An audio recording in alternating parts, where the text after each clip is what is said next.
여러분들은 오늘 우산을 챙기셨나요? 비싼 슈퍼컴퓨터를 왜 자꾸 사냐 욕하시는 분들도 계실 겁니다. 그런데 우리나라는요, 사계절도 어찌나 다른지 당장 내일 날씨도 모르겠습니다. 안녕하십니까. 행신고등학교 지구과학 교사 김미란입니다. 기상과학에 대한 여러분의 이해를 돕고자 이번 영상을 제작하게 되었습니다. 기상과학 하면 생소하시죠? 간단하게 날씨라고 말씀드리겠습니다. 날씨하면 가장 먼저 떠오르는 것이 무엇인가요? 아마 많은 분들이 오늘 기압은 얼마일까? 습도는? 하는 것보다 오늘 우산을 챙겨야 할까가 가장 궁금하지 않을까 싶습니다. 저도 마찬가지인데요. 일기예보를 보고 기껏 우산을 챙겼는데 비가 한 방울도 안 내린 적도 있고, 우산을 안 챙긴 날에는 또 비를 맞아서 곤란한 적이 있으실 겁니다. 도대체 어떤 과정을 통해서 일기예보가 만들어지길래 이러는 걸까요?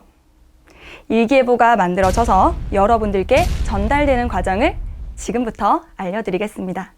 첫 번째 단계는 날씨를 관측하는 것입니다. 며칠 뒤의 날씨를 알기 위해서는 지금 날씨가 어떤지 정확하게 관측하는 것이 중요합니다. 기압, 기온, 풍속과 같은 것들을 기상 요소라고 하는데요.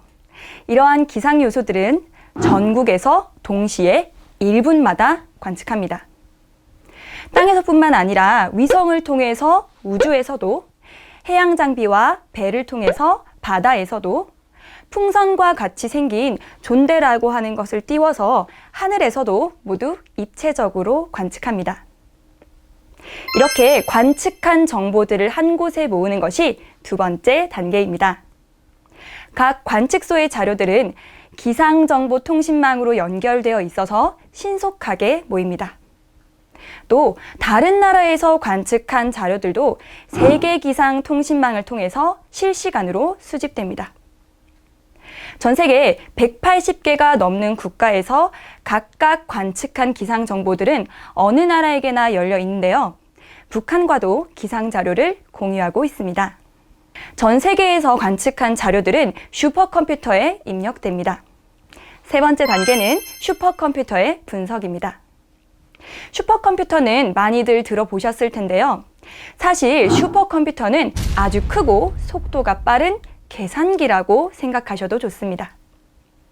현재 우리나라에서 사용하고 있는 슈퍼컴퓨터는 네 번째로 구입한 것인데요. 곧 다섯 번째 슈퍼컴퓨터를 도입할 예정입니다. 비싼 슈퍼컴퓨터를 왜 자꾸 사냐고 욕하시는 분들도 계실 겁니다. 하지만 1,300만 달러를 주고 구입했던 슈퍼컴퓨터 1호기가 최신 스마트폰보다 용량이 적고 속도가 느립니다. 기술이 매우 빠른 속도로 발전하기 때문에 이런 일들도 벌어지는 거죠. 수치 모델을 활용해서 48억 명의 예보관들이 1년 동안 계산해야 하는 것을 슈퍼컴퓨터는 단 1초 만에 대신합니다. 비쌀만 하죠. 그럼 수치 모델은 뭐냐? 기상과학자들이 매우 어려운 방정식을 이용해서 현재의 기상 요소 값이 이 정도면 앞으로 어떤 값을 갖게 될 것이다 라고 예측해서 만들어 놓은 일종의 수학 공식 같은 것을 수치 예보 모델이라고 부릅니다. 물병 안에 든 물의 부피를 정확하게 알기 위해서는 물병의 부피를 구하는 공식이 정확해야 하는 것처럼 수치 모델이 실제의 자연과 비슷할수록 정확한 일기예보를 할 수 있습니다. 하지만 변화무쌍한 자연을 단 하나의 식으로 표현하기는 매우 힘듭니다. 완벽한 수치 모델과 빠른 슈퍼컴퓨터만을 가지고 날씨를 정확하게 알 수 있을까요? 그건 아닙니다. 가장 섬세한 단계인 네 번째 예보 협의 단계입니다. 슈퍼컴퓨터의 자료를 바탕으로 기상청의 예보관들은 자신들의 지식과 경험과 노하우를 활용해서 앞으로의 날씨를 예측합니다.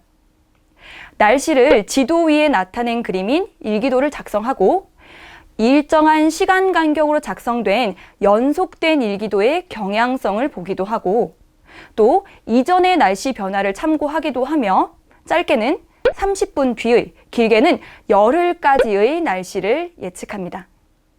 실제 예보관들은 4개의 조를 짜서 교대로 24시간 동안 날씨 변화를 감시하고 있습니다.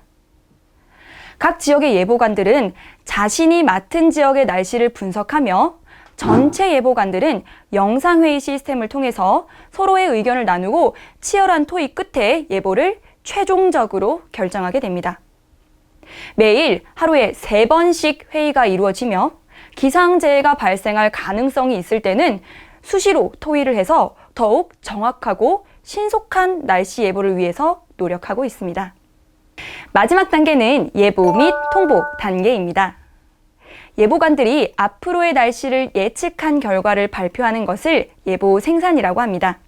여러분들이 살고 있는 동네의 날씨를 예보하는 것을 동네 예보라고 하는데요. 이러한 동네 예보는 3시간마다 기상청에서 발표하고 있습니다. 이렇게 생산된 예보가 방송이나 인터넷 등 다양한 매체를 통해서 여러분들께 전달이 되는 것입니다. 생산된 예보는 생각보다 다양한 분야에서 활용하고 있습니다.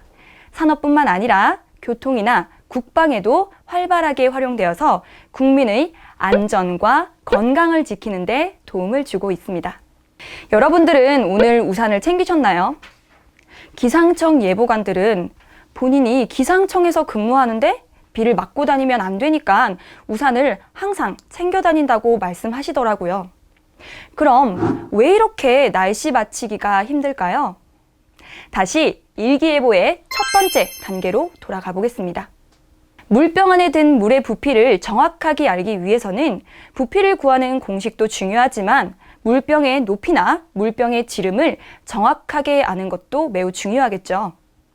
또 이렇게 굴곡진 부분이 있을 때는 그 부분의 지름도 알면 더욱 정확하게 계산할 수 있고요. 날씨도 마찬가지입니다.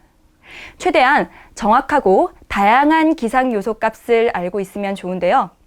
우리나라는 지형의 특성상 관측기기를 설치하기 힘든 산과 바다가 아주 좁은 면적에 어우러져 있다 보니까 제대로 된 관측 정보를 얻기가 힘듭니다.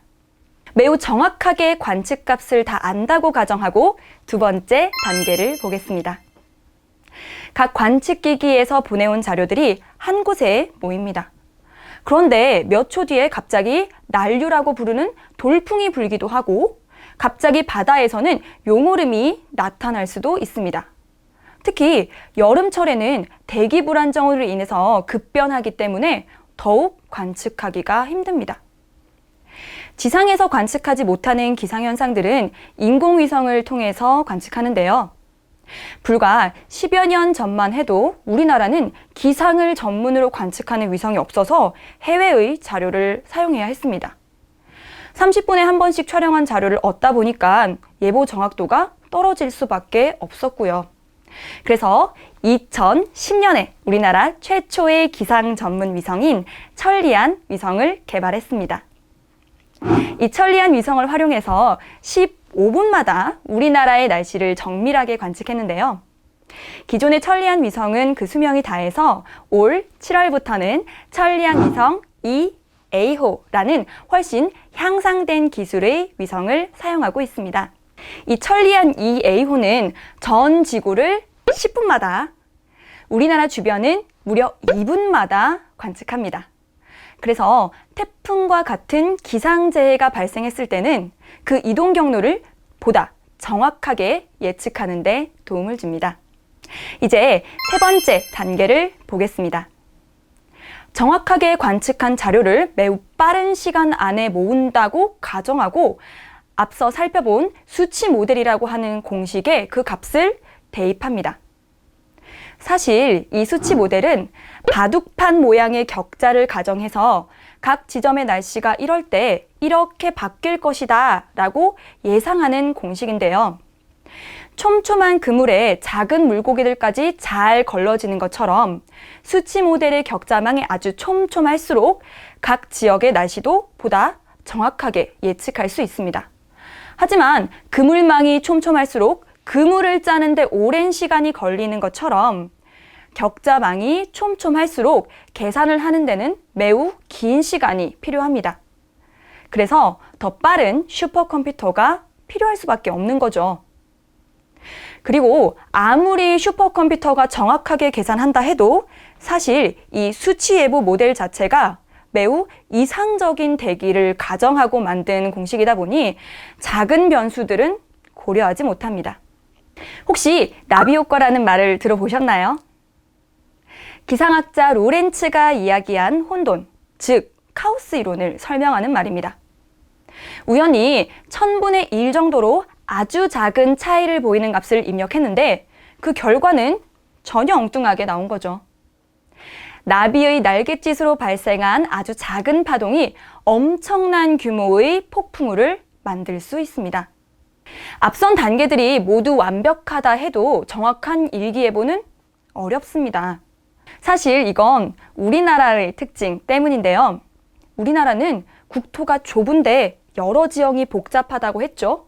뿐만 아니라 우리나라의 서편에는 넓은 대륙이, 우리나라의 동편에는 넓은 바다가 있습니다. 이처럼 대륙과 해양의 경계에 놓여져 있어서 서로 다른 성질을 가진 기단들이 세력 다툼을 하는 과정에서 복잡한 날씨 변화가 많이 나타납니다. 사계절도 어찌나 다른지 봄이면 황사에, 여름이면 장마에, 가을이면 건조한 날씨, 겨울에는 또 폭설까지. 선생님이 서호주에 다녀온 적이 있었는데요. 우리나라보다 훨씬 긴 1000km가 넘는 길을 왔다 갔다 했는데 날씨가 어땠을까요? 그 넓은 면적 전부가 그냥 덥고 햇빛 쨍쨍, 그게 다였습니다. 내년 1월에 제가 서호주의 날씨를 예측해 볼게요. 그냥 덥고 햇빛 쨍쨍 할 겁니다. 저 한번 믿어보세요. 그런데 우리나라는요. 당장 내일 날씨도 모르겠습니다.